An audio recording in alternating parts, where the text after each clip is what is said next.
Salut tout le monde! Aujourd'hui on se retrouve dans un décor un petit peu plus agrandi comparé à d'habitude puisque j'ai effectivement changé d'appareil photo. Je vous en parlais déjà dans cette vidéo. Attends, c'est quoi? C'est à droite. C'est là, hein. Et donc je vous avais promis que j'allais tester les fonctionnalités photo mais aussi vidéo de l'appareil. Donc aujourd'hui c'est ce qu'on fait. Donc j'ai décidé de tourner une toute petite vidéo histoire de voir ce que donne l'appareil.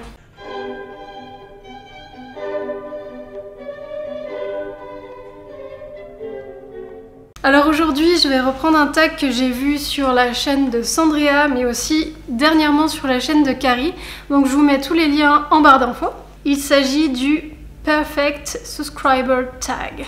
Donc j'ai vraiment pas réfléchi à mes réponses. Je vais lire les questions qui sont notées sous la vidéo de Carrie et je vais me contenter d'y répondre en live avec vous. Alors la première question, t'abonnes-tu directement dès que tu trouves une nouvelle chaîne vidéo ou regardes-tu quelques vidéos avant? Alors ça dépend complètement ça dépend du feeling que je vais avoir avec la personne en fait. Je suis capable de m'abonner directement à une chaîne et je me dis que plus tard, de toute façon, je pourrais me désinscrire si jamais je vois que ça me correspond plus. Et sinon, pour les personnes où je suis pas sûre d'apprécier vraiment, je vais regarder plusieurs vidéos pour m'en assurer. Et sinon, pour ce qui est des chaînes des amis, pour leur donner un coup de pouce, c'est clair que je m'abonne directement. Est-ce que le n'oublie pas de t'abonner t'incite à le faire? Alors oui, bêtement, sur moi, ça marche très bien en fait.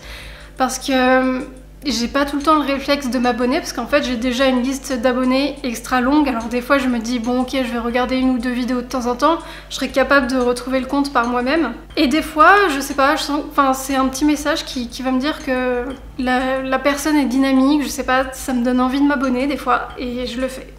Pour combien de chaînes as-tu activé la petite cloche? Il me semble que j'ai 4 chaînes dans la petite cloche. Et en plus c'est un processus assez bizarre parce que c'est pas justement pour ne pas rater le contenu des petites chaînes mais plutôt pour le contenu des très grosses chaînes que je suis. Et en fait l'idée c'est qu'il y a des chaînes qui produisent tellement de contenu que des fois je suis noyée sous la masse et au moins avec la cloche je suis sûre de ne rater aucune nouvelle vidéo. Pour les petits comptes, je sais que je vais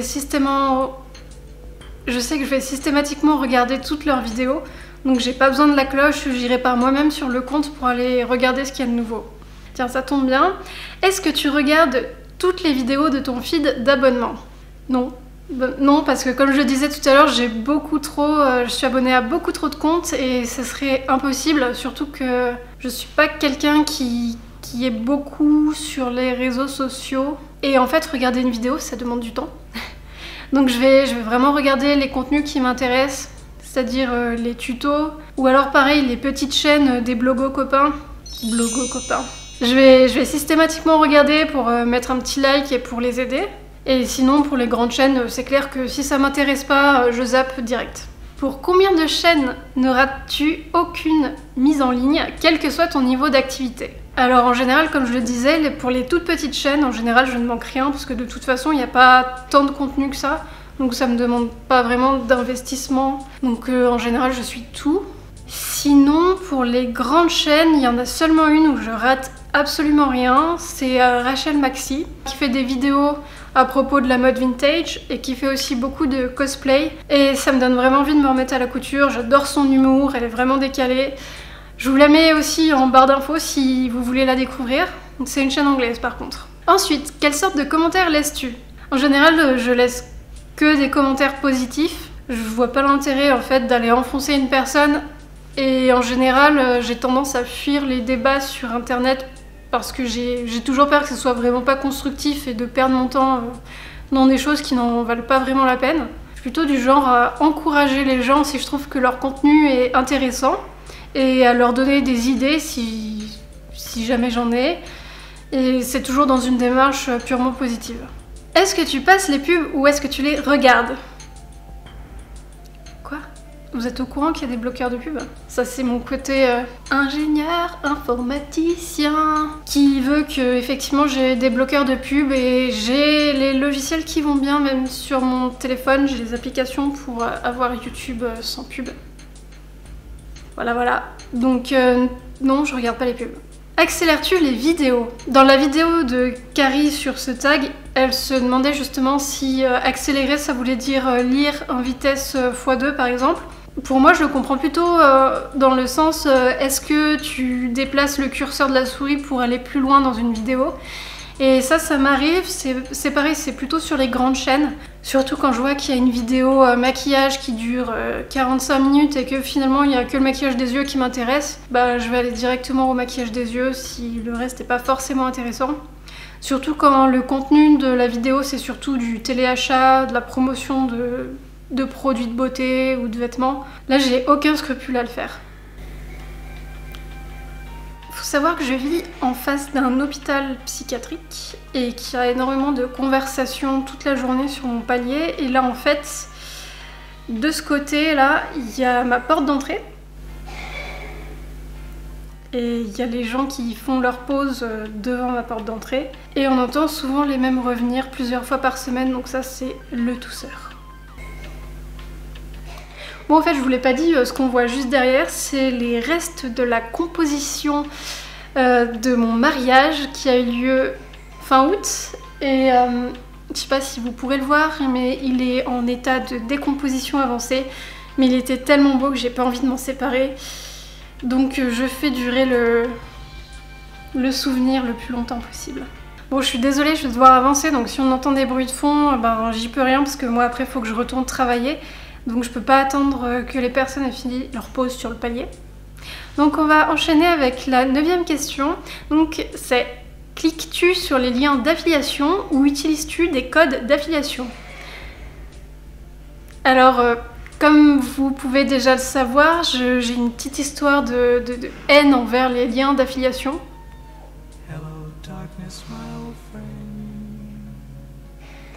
Le monde ne veut pas que je filme à midi. Donc comme vous pouvez le savoir, j'ai une petite histoire de détestation avec les liens d'affiliation. Et non, de toute façon, j'achète très rarement sur internet, j'achète très rarement tout court. Moi je suis tout seconde main, donc les liens d'affiliation, c'est même pas en rêve. J'ai une vidéo prévue à ce sujet, mais je sais pas si la chaîne est encore assez mature pour que je puisse en parler. Je sais pas si avec 100 abonnés et quelques on pourra avoir un débat intéressant. Donc bon, j'attends un petit peu pour la lancer, mais si jamais ça vous intéresse, surtout dites-le moi en commentaire, je pourrais la filmer plus tôt.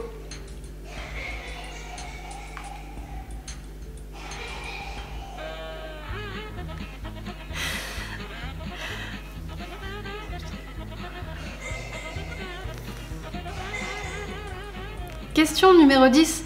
As-tu une préférence sur la durée des vidéos que tu regardes?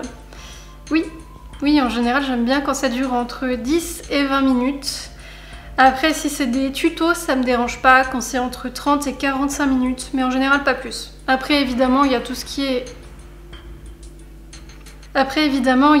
est reportage et documentaire qui dure plus longtemps et je range pas ça dans cette catégorie, je parle vraiment des créateurs de contenu. Et oui c'est vrai que c'est dommage qu'on n'ait pas une durée d'attention un petit peu plus élargie. Mais c'est vrai que YouTube, moi, ça vient en dernier dans ma vie, en fait. Donc c'est d'abord le travail, la famille. Et après, c'est YouTube quand j'ai du temps à passer, entre la pause de midi et 2, généralement. Donc c'est vrai que si je veux pouvoir suivre tous les créateurs de contenu que j'ai dans mes favoris, je peux pas passer 45 minutes sur chaque vidéo. Ensuite, question 11. Super, on n'a plus de bruit dehors, on va en profiter. Likes-tu la plupart des vidéos que tu regardes? Oui, quand c'est des petits créateurs de contenu, je le fais systématiquement, pareil pour les encourager. Parce que j'ai ma petite communauté avec laquelle je discute soit sur Instagram, soit sur Facebook ou même sur YouTube. Et je trouve que c'est important de s'encourager les uns les autres.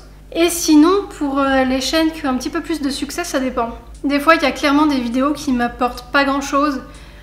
Il y a des vidéos où les gens sont en train de rager, où ils se plaignent de leur vie de créateur de contenu. Bon, des fois, franchement, j'avoue que je mets ces vidéos en trame de fond quand je travaille parce que des fois, j'en ai marre d'écouter tout le temps la même musique ou d'être tout le temps sur de la musique classique. Du coup, je vais mettre des vidéos de ce style parce que ça fait un fond monotone qui m'aide à travailler. Donc typiquement ouais, pour ce genre de vidéos qui vont pas m'apporter grand chose dans la vie, je vais pas mettre un pouce en l'air, ça c'est clair. Et sinon, oui, si j'ai trouvé un tuto intéressant, si j'ai appris quelque chose, c'est normal de récompenser en quelque sorte la personne qui a créé le contenu. Laisses-tu des dislikes? Non, jamais. Pareil, j'aime pas rentrer dans des relations conflictuelles sur internet et ça commence déjà par les dislikes. Si j'aime pas en fait, ben je reste pas, je change de page, je vais voir ailleurs, je me désabonne et c'est tout. Pour moi, les débats sont très peu constructifs et ça dégénère très vite sur les réseaux sociaux. Donc je préfère m'absenter en fait. Je pars. Salut. Question 13. Partages-tu des vidéos d'autres personnes sur les réseaux sociaux? Alors ça m'arrive très peu et je pense que les seules vidéos que j'ai dû partager, c'était les vidéos...